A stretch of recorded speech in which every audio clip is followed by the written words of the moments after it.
बड़े लोगों को छाती से दूध पिलाना। जी हाँ, कोई मजाक नहीं, बल्कि पूरी तरह सच है।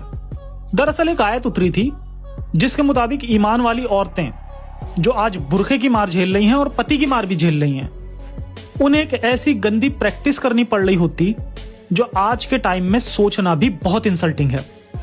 आयत ये थी कि अगर कोई ईमान वाली औरत चाहती है कि कोई आदमी उसके लिए महरम हो जाए, महरम मतलब जिससे शादी नहीं हो सकती, तो वो उसे अपनी छाती से दूध पिलाए ताकि उससे उसे पर्दा ना करना पड़े।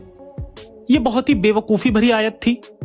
और ये क्यों उतरी थी और इसके उतरने के बाद नबी की जिंदगी में क्या क्या हंगामे हुए थे, वो सब बहुत ही मजेदार टॉपिक है जिसे मैं किसी स्पेशल वीडियो में डिटेल में एक्सप्लेन करूंगा। अभी के लिए इतना जान लीजिए कि एक बकरी खुदा से ज्यादा समझदार निकली और इस आयत के कुरान में शामिल होने से पहले ही उसने वो पत्तियां खा ली जिस पर वो आयत लिखी थी।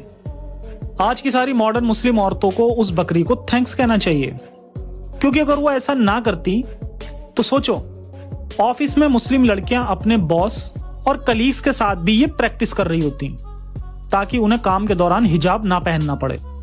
मुझे ये सब बताने में शर्म आ रही है, लेकिन इस्लामिक किताबों के मुताबिक ये सच है।